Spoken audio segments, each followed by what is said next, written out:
spirit of courage. He went and relied on his training and went in there and saved a life. And I would hope anybody that's in that situation would stop and help them. Burnt to perfection. It's a phrase I use a lot because I think that my burn made me better. The Valley Preferred Spirit of Courage Award Celebration. Hi everyone, welcome to the 15th annual Valley Preferred Spirit of Courage Award ceremony. Now, when we started planning this event last fall, we had no idea what was waiting right around the corner. And much of the future is still muddy and a little uncertain. But what is certain is that we need heroes now more than ever. And we need to acknowledge the courage of people who step up to help others. This is what tonight's event is all about. Yeah, it feels a little different. We can't be together under a massive tent sharing a wonderful meal and enjoying each other's company. And we do miss Silver, the arson dog, who always makes more friends than anybody. And we miss the special equipment that Grant Grimm always assembles, and the inspiring words of a special guest speaker. But we will still hear incredible stories of bravery and selflessness. We will still see human nature at its finest. So get comfortable and prepare to be amazed and inspired. Now, please welcome Brian Leader. On behalf of Lehigh Valley Health Network, welcome to tonight's festivities. We are gathered tonight to honor heroes. Webster's defines a hero as a person admired for achievements and noble qualities, and one who shows great courage. I would like to acknowledge all first responders and essential workers as heroes. I am especially proud of every one of our LVHN family. You are all on the front lines of care. You put yourselves at risk. You spend precious time away from your families. You witness unbearable sadness. You provide tremendous compassion and empathy to people who may be alone, as well as to your patients' loved ones. You are incredibly dedicated, even in times of stress. You embody the definition of hero and partner. We will recognize several people this evening who have exhibited the noble qualities and courage that define a hero. Congratulations to each of you and to everyone who gives of themselves to help others. Now, through the magic of modern technology, we formally open the program with the presentation of national colors, led by the Palmer Municipal Fire Department Honor Guard and the Liberty High School Grenadier Band. Please note that this presentation was filmed last year, prior to COVID-19 precautions.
Oh, say, can you see by the dawn's early light what so proudly we hailed at the twilight's last gleaming whose broad stripes and bright stars through the perilous fight o'er the ramparts we watched were so gallantly streaming, and the rocket's red glare, the bombs bursting in air, gave proof through the night that our flag was still there.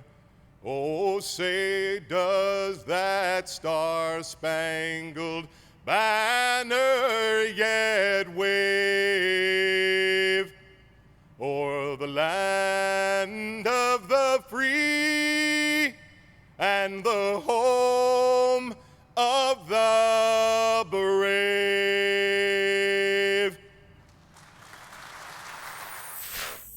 Before we present our first award, I would like to briefly acknowledge our loyal and generous sponsors who have stuck with us as we transitioned to a virtual event. They're listed on the screen and in the virtual program book that you can download. I'd also like to thank the members of the Valley Preferred Spirit of Courage Cabinet and Selections Committee, also listed in your program book. The Spirit of Courage Award is given to individuals or groups who have performed exceptionally courageous acts to save someone from a fire. Our honorees have put themselves at great risk to save people who would have likely perished had they not been there. Even when the outcome is tragic, their efforts are no less. Whether professional or volunteer, first responder, or just an average citizen, these honorees share a selfless commitment to their fellow man and fearless desire to do the right thing. Here is our first Spirit of Courage Award. Fate brought together a school bus driver and 2 electricians on November morning last year. Congratulations to Casey Doherty of Archbald, PA, Robert Shotwell of Palmerton, PA, and Gail Stroll of Lehighton, PA. They were nominated by Michael Sperana, chief of the Bowmanstown Volunteer Fire Department. The younger girl said, "My grandfather, he's upstairs." The whole front of the house was already in flames coming out of the porch in front of the house, so I ran to the back of the house and start yelling, "Is anybody here? Is anybody in here?" And with that, you two were right behind me. I honestly didn't even recognize that you were there until we were all in the kitchen. As we pulled up, the flames were shooting out the underneath the porch towards the car, out the window basically, burning really good. Like I said, we saw Gail going through the yard, coming up to the 2 people that lived in the house, the owners, the tenants, and they mentioned dogs were missing, and then they mentioned that there was someone upstairs. And all the ladies are saying is Poppy, Poppy, Poppy. And, you know, that's like grandfather. So we go running for the house. All 3 of us looked at each other, and we said we have to go in. We headed to the back side of the house because the fire was coming out the front underneath the porch.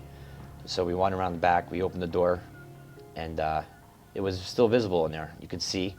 I walked into the living room looking around because I had no idea where I was going. And I got closer to the fire. I was probably like 15 feet away from the flames in the living room. And then someone yelled, the person's upstairs. So we went up the steps. The first door I came to, I opened, and there was a man sitting in a recliner. I remember the door being open and seeing that elderly man sitting there, and it was so heartbreaking because I knew right away he did not know. He did not realize what was happening in that house. I mean, I was trying to talk to him and say, "Hey, look, sir, we have to, you know, can we leave? Can we? Your house is on fire. We have to get you out of here." And you know, then Casey came up behind me and said, "Just pick him up." And we proceeded to carry him out the door.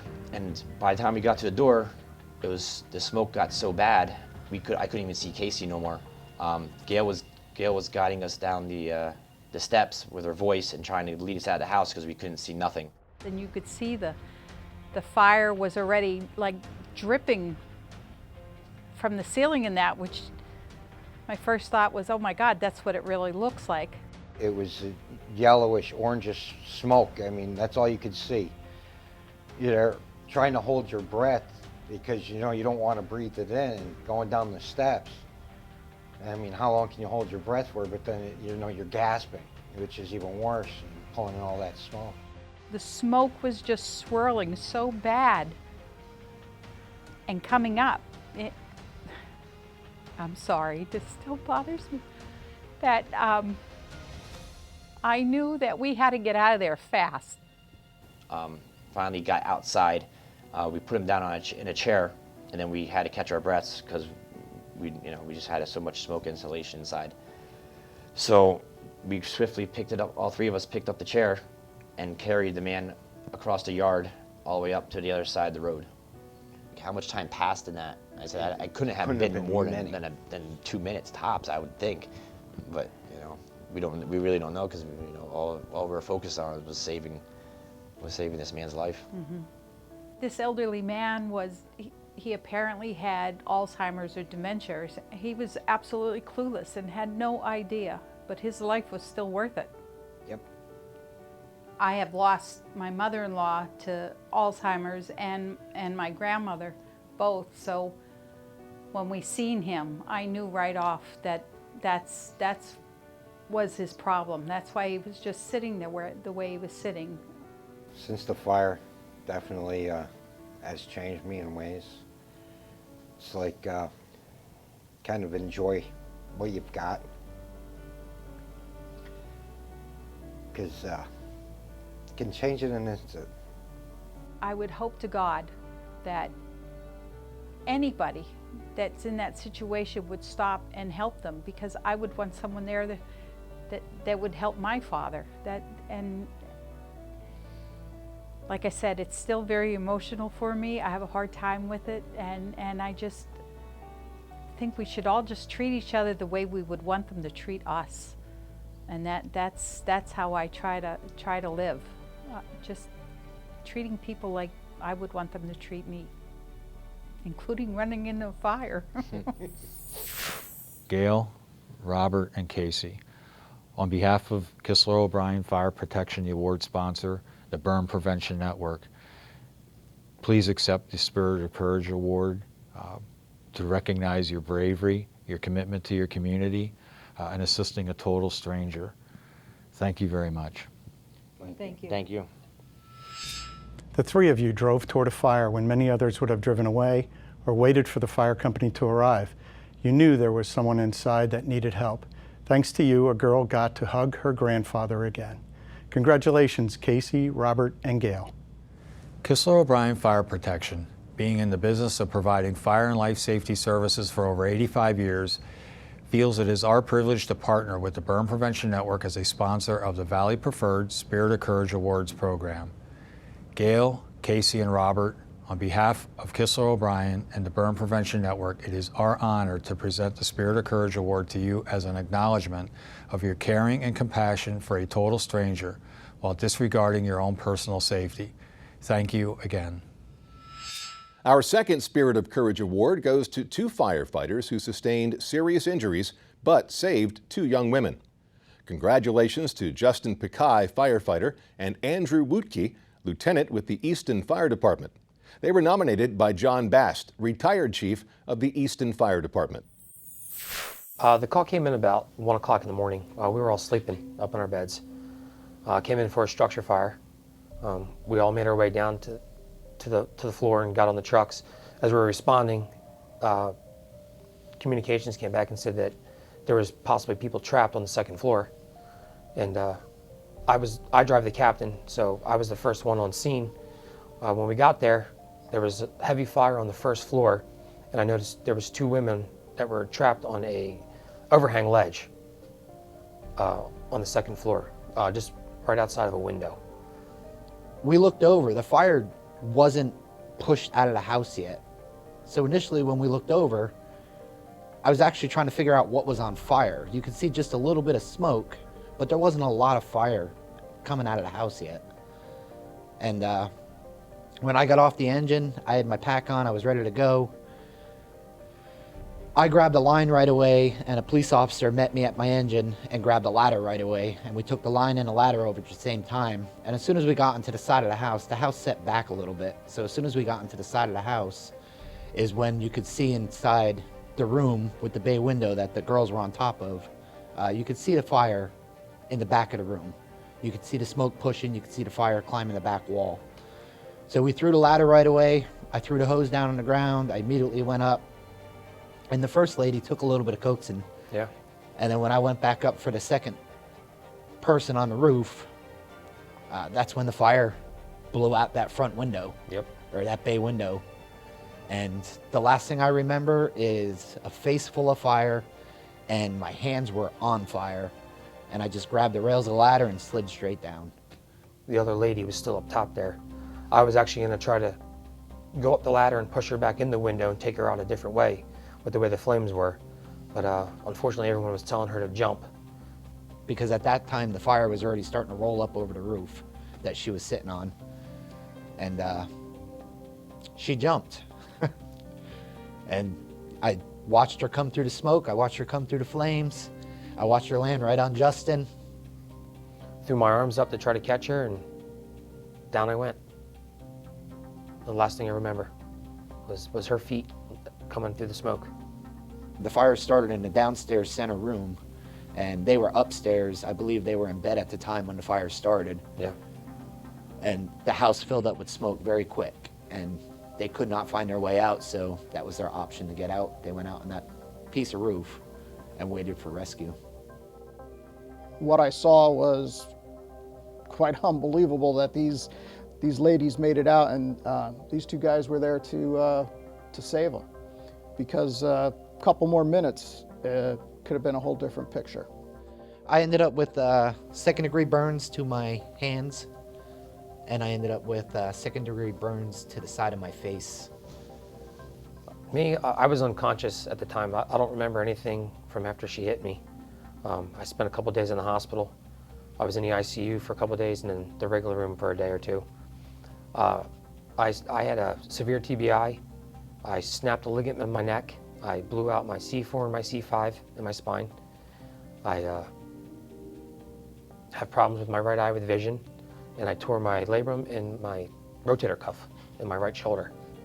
And I had some bruised ribs. But she busted up my nose pretty good. So I still haven't returned back to work yet. And I just had spine surgery just recently. Unfortunately, it's part of the job when we get hurt. I mean, we're not superheroes. As much as we like to think we are, you know, we bounce just like everybody else does. Well, the reason I nominated them is it was kind of a unique fire situation.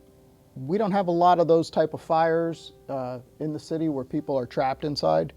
And what these guys went through in that first 2 minutes changed lives. Both of them saved those two women.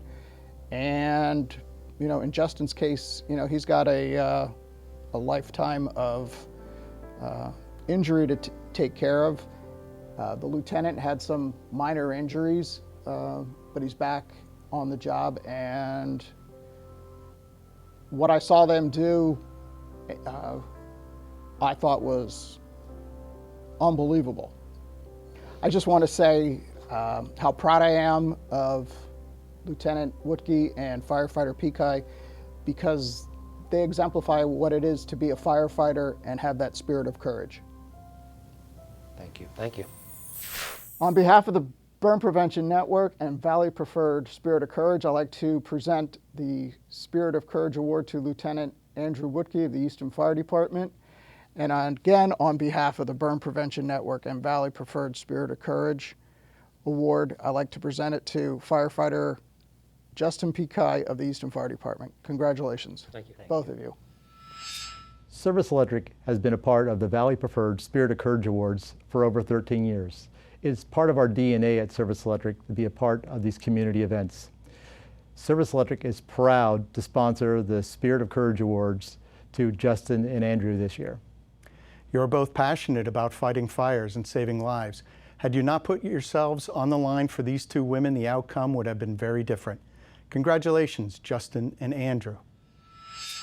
In light of the unusual circumstances this year, we're pleased to introduce a new award, the Essential Worker of the Year People's Choice Award.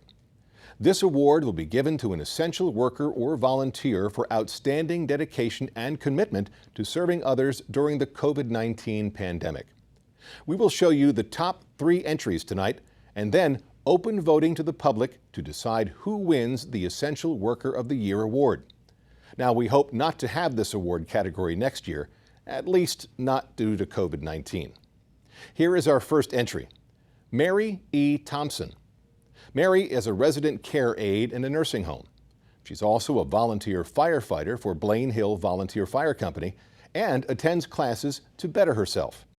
She takes care of her mother, who had a bad fall and broke her knee and leg and still can't get around. She goes above and beyond every day taking care of the elderly, knowing what the risks are to her family and herself. She's volunteered countless hours on her job working overtime, while still responding to fire calls with the fire department. During this terrible time, she has comforted numerous residents, assuring them that everything's going to be all right despite not being able to see their families. This separation has taken a toll on these residents who don't quite understand the guidelines. Despite these challenges, Mary hopes to make a difference in their lives. Our third Spirit of Courage Award goes to 2 firefighters who have firefighting in their blood, following a long legacy of service that came before them. Congratulations to Jesse Cook and Sage Mutter, firefighters with Eastern Berks Fire Department. They were nominated by Michael Mutter, chief of the Eastern Berks Fire Department. The pager went off for, a shed fire, and where I live, I only live, seconds away. So I told my wife I'd be right back. It's not an unusual call. When I drove down the driveway, made the right out of my driveway, going up, and at first I didn't see anything. I didn't see any, smoke. 2 houses up, I, look to my left and I see fire. I started walking around the house, calling out, the fire department, is anybody in there? And then that's when I heard a woman scream from up on the 2nd floor. And just at that time, I walked back around to the front of the house, and another firefighter had pulled up, Scott Kaufman. Me and Scott tried going in the basement door, and we couldn't see anything. We knew the fire was in the garage coming towards the house. When we realized we couldn't get up to the 2nd floor of the house from the basement, we came back outside, and that's when Sage and Mike got there. And then we found it was like a hand cart. Yeah, hand truck. We ended up using that to set on the balcony. They didn't have any stairs on the balcony, and we climbed up the balcony, went over the railing, and then that's when we met with the wife at the time. She was running back in as we were you turned around to grab me to help me get over the railing, and she was running back in towards the fire to go to him. Yeah. So he was in a wheelchair, and she knew he couldn't get out without assistance from somebody, and knew where he was located and helped us, directed us to the right location, or directed these 2 guys to the right location, thank God. And when Sage and I got there, not long after, a few minutes after Jesse and Scott got there, the garage was collapsed on top of itself. We got to the top, and she started running in, and I started yelling to her to stop, but she wasn't listening, so we both kind of ran after her, and as we caught up to her, she was just getting to him, so we were at him then, we knew where he was, and then I yelled to her to go back out of the structure, and then when we got to him, I realized he was in a wheelchair, and we weren't going to be able to get him out easily, so he kind of got stuck in the doorway trying to get out, I think because it was dark and he couldn't really see. We pushed him back into the room and closed the door so that at least the smoke and heat would not get in as fast. And then by that point, we were looking for a way to get out ourselves, and you could just make out a glow across the room where a window was. So I crawled across the bed to the window and popped that open, and then Kaufman was standing right below there, and he said, go to the one to the right, that's less of a drop. So I think you had originally went to that one, that's the one you saw. and then we opened that one up and like kind of fell out to him. It was just that we couldn't reach hands with him, and he kind of like caught us as we came out. And then at that time, the first truck was pulling up on scene. When we got to the wheelchair and started to try to get him out, he was like tangled up in something. I'm not sure if it was a strap or what it was exactly. I couldn't tell, but we had to like untangle him from that. And then we pulled him across the bed to the window. And then we couldn't quite lift him up over the windowsill, so another guy had to come in and help, which was Warren. And he helped us lift him onto the windowsill, and then we handed him out to you on the ladder. I'll always think about the call. You know, it's one that sticks with you. Yeah. The husband died later in the hospital from complications from the fire as well as pre-existing conditions, but I went to the funeral for him, and they were glad to see me, and the first thing I got was a hug from everybody, and basically we kept in touch since then, and unfortunately she has died since, just a few months ago, from a battle with cancer that she was battling at that time also. So, 2 people died. We risked our life to save them, but we gave them a few more months of life to enjoy and appreciate, which is probably what they did after they went through an experience like that. I don't consider myself a hero. It's what we signed up for. I mean, maybe everyone wouldn't do it, but we took the job knowing that it could happen or the time could arise, and it's what we signed up for. Do I consider myself a hero? No. There's a lot more people in this world that have done a lot greater than I have, and it's what we do. Jesse Cook, on behalf of Eastern Berks Fire Department and the Spirit of Courage Award, it is very proud of me as your chief to present you with this award for the heroic efforts you did on this day in saving 2 lives, and the Eastern Berks Fire Department is very proud of what you've become and what you provide back to the community you serve. Thank you. Sage Mutter, it is very proud of me as the fire chief of the Eastern Berks Fire Department and as your father to present you with this award, the Spirit of Courage Award, for your efforts on this day in saving 2 lives and what you give to the community and provide for Eastern Berks Fire Department throughout the years. Thank you. I'm Mark Dillon. I'm the president and CEO of Biomed Sciences in Allentown, Pennsylvania.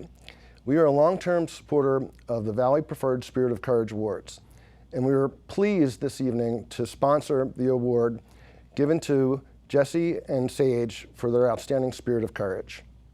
You're both following a long legacy of service that came before you, and your families are proud of the persistence and ingenuity you showed in this situation and in life. Congratulations, Jesse and Sage. Police officers are called to protect and serve. For our 4th Spirit of Courage Award, 2 police officers entered a burning home with no protective gear to protect and save the residents.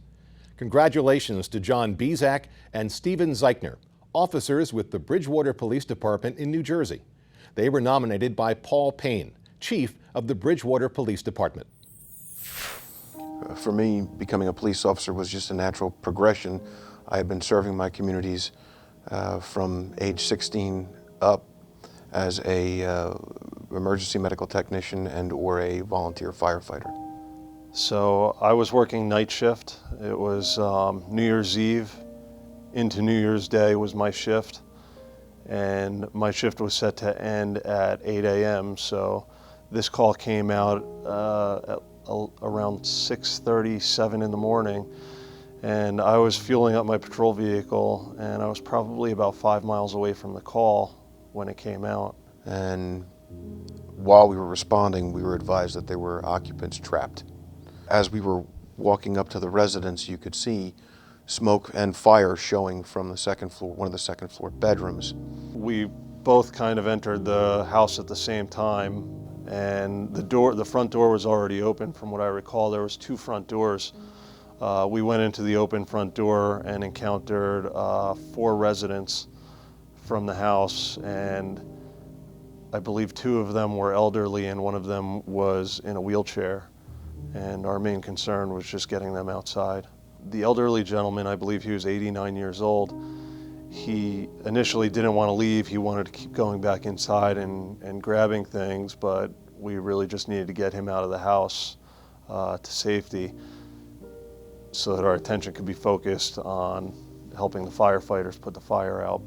We knew we were dealing with an elderly resident as well as a handicapped resident in a wheelchair, and they appeared to be in a state of confusion as they hadn't already made efforts to exit the house.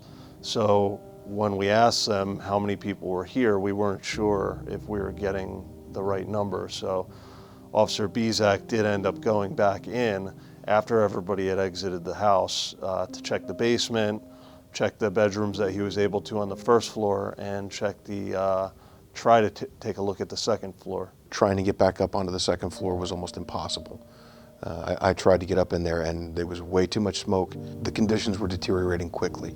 It had banked all the way down to the floor at that point. My training and experience as a firefighter, I know that there's a certain amount of time that you have to get into a house and move around and do some work. And literally a minute or two after we were out of the house, the first floor bedroom that was on fire flashed over, which it became fully engulfed in flames.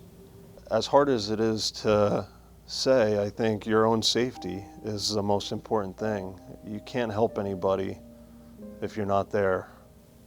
You need to make sure that you get out of that house safely as well, because the people that you've already assisted out of that house are going to need you as well.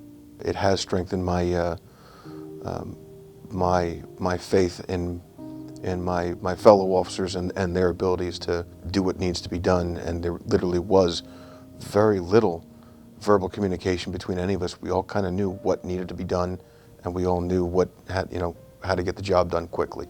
It's the calls that end successfully, where you actually help out residents and you get them into a safe place where, whether it be a structure fire or a victim of domestic violence, where you get them the help that they need and you get them to a safe environment. These kind of calls are the things that we work towards and we strive for.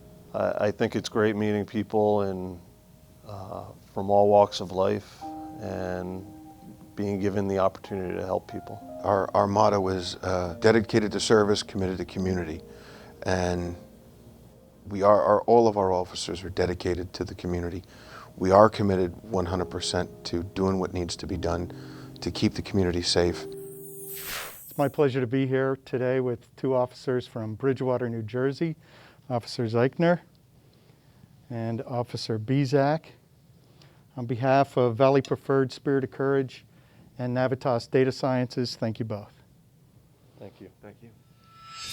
Hello, everybody. My name is Paul Payne. I am the Chief of Police from Bridgewater Township, New Jersey. I am here today to congratulate two of my officers, Steve Zeichner and John Bizak, on receiving their award for sacrificing their lives to save residents in our town. They responded to a house fire on January 1st, at which time they entered the residence to receive the homeowners or get the homeowners out of the residence and get them to safety. Their actions speak volumes of them. Nothing surprises me with their actions that day. They're both outstanding officers. I'm glad to have them in my agency, and the Township of Bridgewater is glad to have them as officers. I consider them family. I'm always concerned about their safety, as I am with every officer in our agency. The township is also like family to us, and they are proud to have these officers serving their community. So again, I would like to thank them for their efforts in saving our community and serving our community, as well as all the recipients today that are receiving awards. I understand that we were all first responders. We do put our lives in danger. That's something we signed up for, but I do understand that there is some civilian personnel that are receiving this award today too. And I'd like to thank them for their courage, for stepping forward to help people in their society or their community with this award as well. So thank you. You certainly started 2020 with a bang. You took a calculated risk to save the people in this home and got out just in time. Were it not for your bravery, the outcome of this fire could have been very different. Congratulations, John and Stephen. Now, here is our second entry for the Essential Worker People's Choice Award. Kira Weaver. Dr. Weaver is nominated for her commitment to the community during the COVID-19 pandemic. As a medical director and an ER physician, during the height of the pandemic, she briefed staff daily, answered questions, and did everything possible to make sure staff had proper guidance and PPE. Kira made time each day for a daily COVID briefing with the EMS chief, while working the ER and tending to her own personal life. She didn't miss a day with briefings. She read through hundreds of emails to give guidance, information, PPE requirements, and current treatment modalities. She was and is steadfast and untiring. She's committed to her community and pre-hospital care. Hello, I'm Dr. Mark Wendling, Executive Director of Valley Preferred. I am so pleased that we are recognizing essential workers as part of this event. A year ago, a bus driver or a grocery store clerk might not have thought of themselves as essential workers. An assembly line worker or teacher, nursing assistant, or mailman wouldn't have been acknowledged for the risks they take on the job. Now they are on the front lines and facing unimaginable stress. Long hours, angry and combative customers, fear of illness, increased workload and burnout, and of course anxiety and depression. These people are also heroes who demonstrate remarkable courage. It takes courage to keep going to work every day. It takes courage to remain optimistic and strong when you grow mentally and physically exhausted. We at Valley Preferred are doing what we can to ease the burden on employers and employees with return to work services and well-being support. We've seen the devastating effects of illness and urge employers to invest in their greatest asset, their employees, with services that may include stress management, wellness program, personal health coaching, and webinars. We are on the front lines too.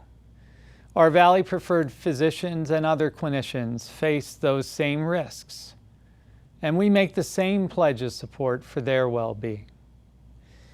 In closing, I'd like to make one request of everyone watching.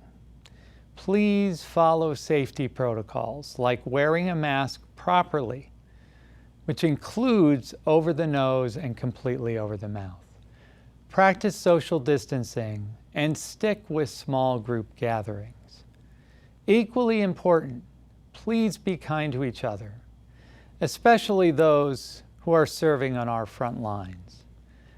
Please get a flu shot and ultimately be safe. Thank you. Now for our final Spirit of Courage Award. Any fire that involves children is distressing. A fire that takes the lives of children and endangers the life of a firefighter is devastating. Our final Spirit of Courage Award is presented to Eric Shigo, Lieutenant with the Dunmore Fire Department. He was nominated by Christopher DeNaples, Chief of the Dunmore Fire Department. I was the officer of the shift that evening. At 11:45, we got dispatched for a working structure fire with possible entrapment. We were out the door in less than a minute, and the fire was about 3 blocks from our firehouse. And when we turned the corner coming out of the firehouse, I was able to see that there was a large column of smoke in the air. At that point, I called for additional resources to come to the scene. And at that point, the dispatch center was telling us that we do have confirmed people trapped inside the building. Fire was coming out of the 2nd floor, and it was going up the steps to the 3rd floor, where the people were being reported trapped.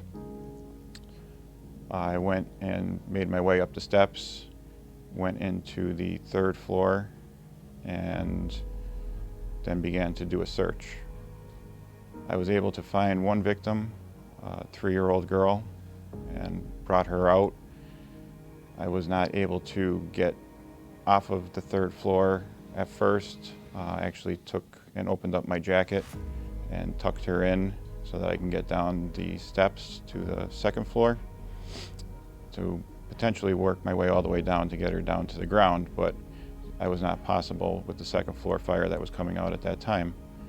So then I went to the front of that porch where my driver, Firefighter Waters, was. He threw a ladder up. I was able to pass the victim off to him, and he took her down to EMS. At that point, I told him that I was going back up. There was other people up there. I went up to the 3rd floor, went to the same location where I found her, found what was, I believe, to be the mother, and when I was getting ready to roll her over to pull her out is when I came across the 14-month-old. I grabbed the baby and I started to work my way out. I went in the direction that I thought I came in, but I got turned around and I actually ended up in a bedroom. Conditions were getting a lot worse in there as far as smoke and heat. There was zero visibility, could not see anything, and the heat was so intense that I was actually starting to feel it through my gear. My driver, I called out to him to ask for help, more resources to come up to the scene. He called a mayday. I made it down through steps down to the 1st floor and handed the child off. But that floor at that point was starting to become fully involved, and there was no chance for us to get any additional crews in there to extricate any additional patients. I've been on fires before where we have had fatal outcomes. This was by far the worst that I have ever been on. To have that large amount of life lost, it was intense, and it was something that I'll never forget. You know, there was a little bit of a good outcome as far as, you know, being able to rescue a victim, but it's overshadowed by the fact that 3 other people lost their life. It just brings to light that, you know, that fatal fires do happen. Firefighters do get trapped. Firefighters do get in bad situations.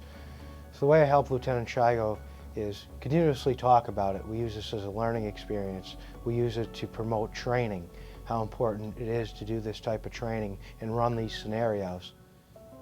What is most rewarding is the fact that, you know, the people that we help, the people that we save, that they're there because of us sometimes. It was a couple of days after Jeannie Rosenkrantz, one of our critical incident stress debriefers from the county, reached out to me and Firefighter Waters and asked if we would want to meet with the little girl that we saved.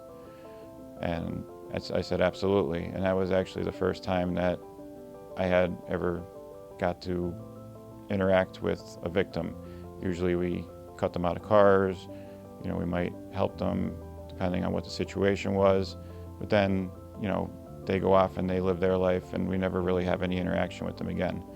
So I got to meet the little girl, which was a very touching experience. I met the grandmother who was there and came up and gave me a big hug and said if it wasn't for me, she would no longer be a grandmother, and that really hit home, and that sat and that touched me quite a bit.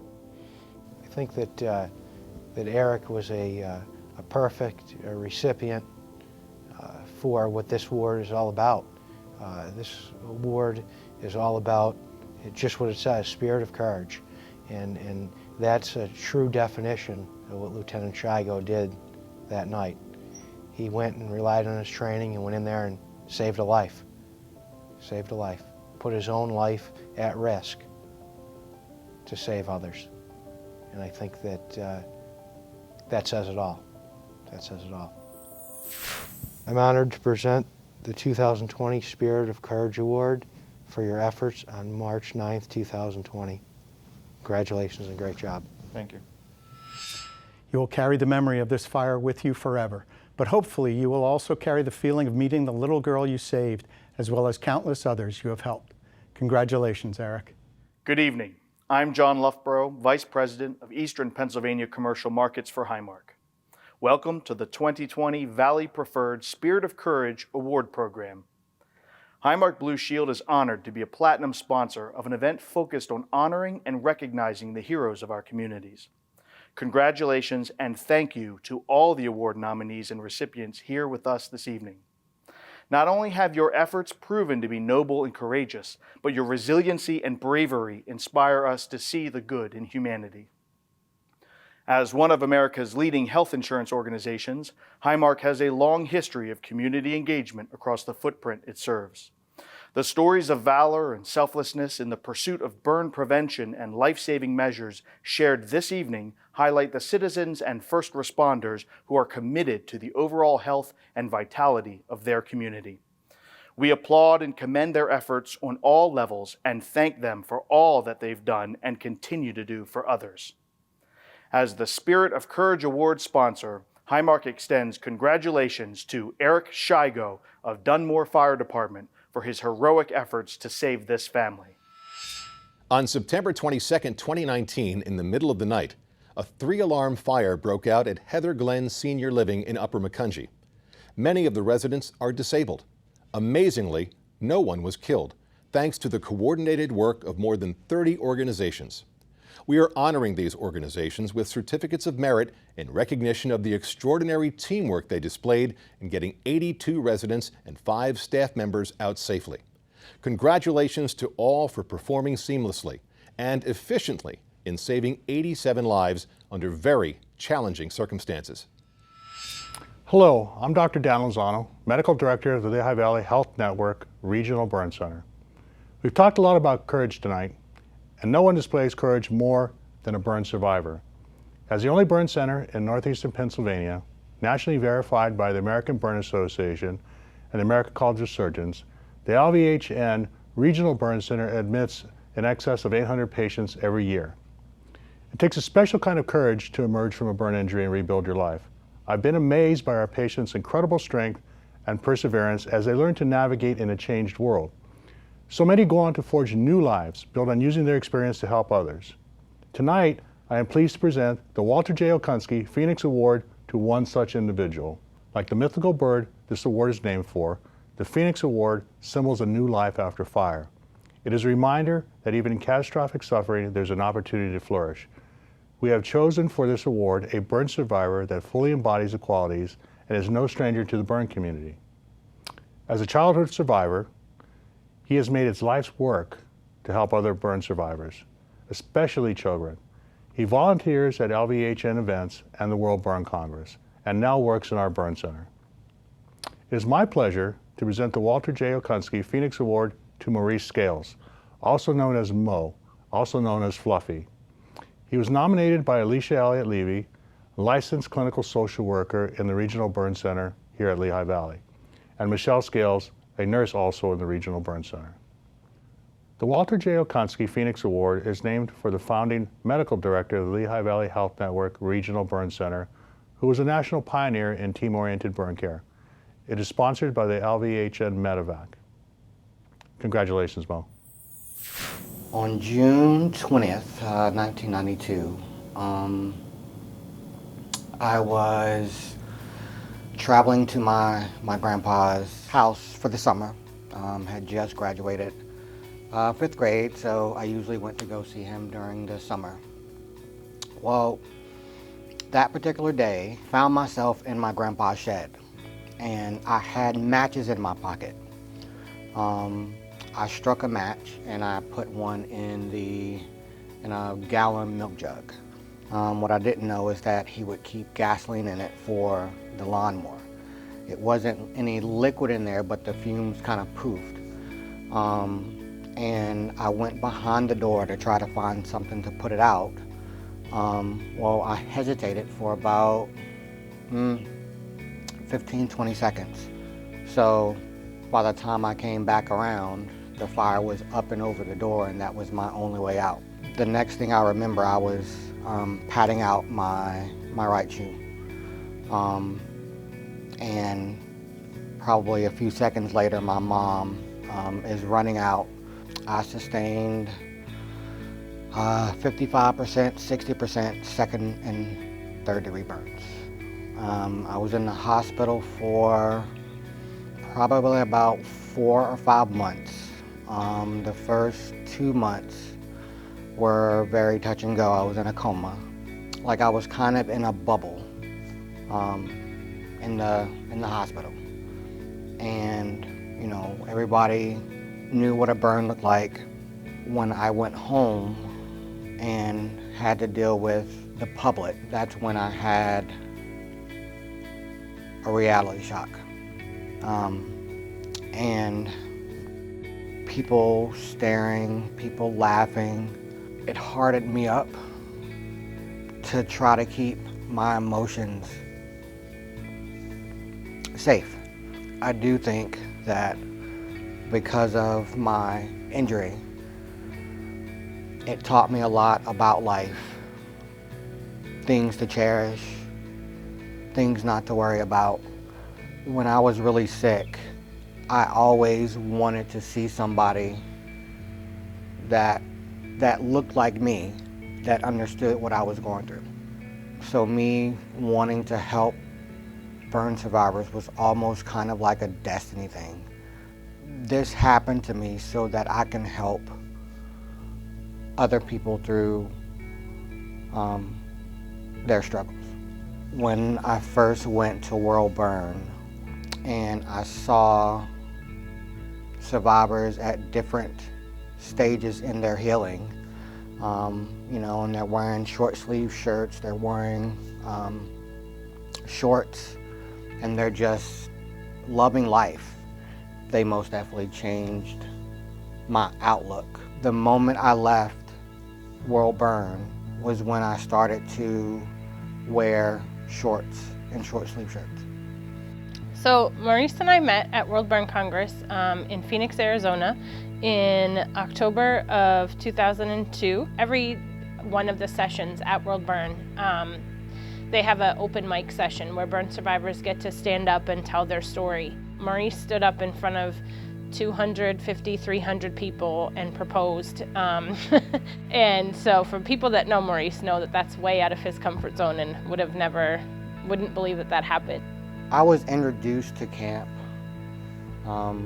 probably by Liz. You know, she told me it was a great place to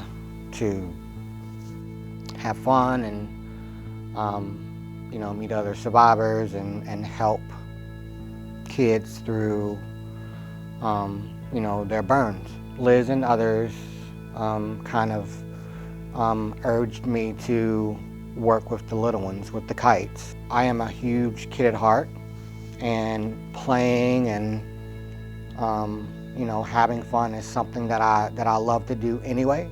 I was given the nickname Fluffy, which helped out in camp as well with the little ones. I feel like my purpose is to help them realize that there is a light outside of this dark tunnel that they don't see yet. Like right now they are fighting. I let them know that this pain doesn't last forever, but you have to do the work. We watch these shy kids like become a superstar in a lack of words, that like they come out of their shell and you know, they're having fun, they're making friends, and I give them as much love as I can. They give me hope. They give me hope. Actually, the first time that I met Maurice was I had just started in my new role, doing my first event at the holiday party, mostly just meeting everyone. And I very quickly observed that everybody knows Mo. So I got to meet him, and we actually got to talk a little bit for that first time and realized he was just going to be starting in the burn center. And I just saw this quiet gentleman who clearly connects to people and connects in a very quiet and beautiful way, that he's someone who is very meaningful to a lot of people, and I'm not sure if he realizes how meaningful he is to people. Burnt to perfection. It's a phrase that I use a lot because I think that my burn made me better. First, let me start by saying I am truly humbled and honored to stand before you today and want to express my sincerest gratitude to Alicia, the Lehigh Valley Network, Valley Preferred, the Burn Center, and the Burn Prevention Network for nominating me for the Phoenix Award. I am often a man of very few words, but the words I do speak are spoken with love and compassion to my patients, families, my campers, and my colleagues. My position in the burn center provides me with a unique opportunity to relate and connect with our patients and families in ways others can't, because I've been on the other side of the bed as well. I understand their fears, pains, and anxieties because I live it every day. There are so many people who have helped me get to the point of standing here. The nurses, doctors, and therapists who put me back together all those years ago at Shriners Hospital in Cincinnati. My colleagues in the burn center who have pushed me out of my comfort zone and encouraged me to do and be better. I am honored every day to work alongside some of the most compassionate and dedicated individuals. My grandpa, mom, dad, aunts, and family who, while mostly dysfunctional, supported me in the best way that they knew how and helped me learn how to navigate my new world. My family, friends, who have become like a second family to me, my in-laws, the Taylors, who from day one have supported me, shown me love, and have always treated me as part of the family, and my wife. She is my cheerleader, my best friend, my always down for adventure, ride or die person. She has been there for me through thick and thin, good and bad, encouraging me, supporting me, and always willing to give me a little push when I need it. I would definitely not be here today were it not for the love, guidance, and support of all these people. When I look back at all the past winners of this award, I feel like I am truly being inducted into a prestigious Hall of Fame.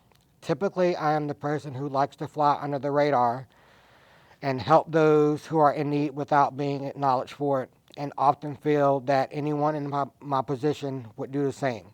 There are not enough words to express my gratitude at being honored for this award. I am so incredibly grateful for the opportunities I have to give back to some of the love and support that was provided to me along my recovery journey. Thank you. Good evening. I'm Brian Evans, Manager of Operations and Business Development for Lehigh Valley Health Network Medevac. Lehigh Valley Medevac is honored to once again sponsor the Phoenix Award. We like to congratulate Maurice and all of the other award winners tonight for their contributions, and also to the Burn Prevention Foundation for being able to host this event under these rather extraordinary and unusual circumstances. Hey Maurice, Nurse John here. Congratulations on your award. And I knew you were special the first time I saw you in the ICU. And you just proved that point, because you're the kind of man that makes a difference in other people's lives. Again, congratulations, and keep posting on Facebook. Congratulations, Mo! Congratulations, Mo. We just wanted to tell you that we're very proud of you for getting the Phoenix Award. We're sending you big hugs from Boston. Congratulations, Mo! We love you! Greetings from Phoenix, Arizona. My name is James Rambo Smith, better known as the Singing Fireman. I would like to extend a big shout out to my brother Maurice on his nomination. I want to say congratulations. You have been a big inspiration to your family, the community, and you've always been a great inspiration to me, my brother. May God bless you, heaven smile on you, and continue doing what you're doing. Hope to see you soon, my friend. Take care. Bye-bye. Maurice, congratulations on being nominated for the Phoenix Award. We wish we could be there to celebrate with you, but we're stuck here in Canada. We are so very proud of you. We love you and miss you. We love you and miss you. Mwah. Mwah. Now, here is our final entry for the Essential Worker People's Choice Award. Chris Snyder. As the owner of a pest management company and a local fire chief, Chris's business was deemed essential. He quickly took the necessary steps to protect his employees and firefighters by creating COVID-19 safety protocols and manuals following CDC guidelines. In addition, he transitioned a segment of his pest management company to disinfecting. Through this effort, he and his team have worked diligently to disinfect municipalities, police, EMS, business offices, equipment, vehicles, and numerous other spaces deemed essential. He also used this work to ensure that his fire department took the necessary measures to remain safe while responding to emergencies. Chris is a true emergency responder and has the innate ability to respond quickly to keep the health and safety of himself, his family, employees, and customers a priority. It's amazing to see his work in action as he remains calm and focused on a task. We will now open the voting for the 2020 Essential Worker of the Year People's Choice Award. Text your vote to 205-691-3751 or go to swiftpolling.com and enter the event code 15826 to cast your vote. Voting will close October 23rd at 5:30 p.m. Eastern Standard Time. The Essential Worker of the Year will be announced at 6 p.m. Eastern Standard Time on the Burn Prevention Network's Facebook page. If you'd like to review Kira, Mary, or Chris's stories, please visit the burnprevention.org Spirit of Courage event page. Now, before we close tonight, I'd like to remember two people who we've recently lost, who were essential to us. Michaela Ashmar was an integral member of the Valley Preferred Spirit of Courage Cabinet. Jeremy Emmerich was a critical care EMT with LVHN Medevac and an EMT with Skippack EMS and Valley Community Ambulance. He was also a firefighter with the Fleetwood Fire Department and Exeter Township Fire Department, and a 2016 recipient of the Spirit of Courage Award. Hi everyone, I'm Dan Dillard, Executive Director of the Burn Prevention Network. Thank you for joining us this evening to honor these heroes and for supporting our continuing efforts to prevent the devastation of fire and burn injuries. Every year, the Burn Prevention Network trains nearly 800,000 children in fire safety and burn prevention practices. We provide burn survivor support activities like Camp Susquehanna, a specialized camp for children with burn injuries. We rely on our generous donors and sponsors to help us provide these programs. To learn more about why our sponsors have made the commitment to Burn Prevention Network, visit our website at burnprevention.org. We would, of course, welcome your donations as well. By contributing to our Give Burns the Boot campaign, you help support Camp Susquehanna for young burn survivors. This evening is about selflessness, sacrifice, and overcoming insurmountable odds. It is about heroes, the ones we celebrate tonight and the ones we all are capable of becoming. Good night, everyone. Please stay safe.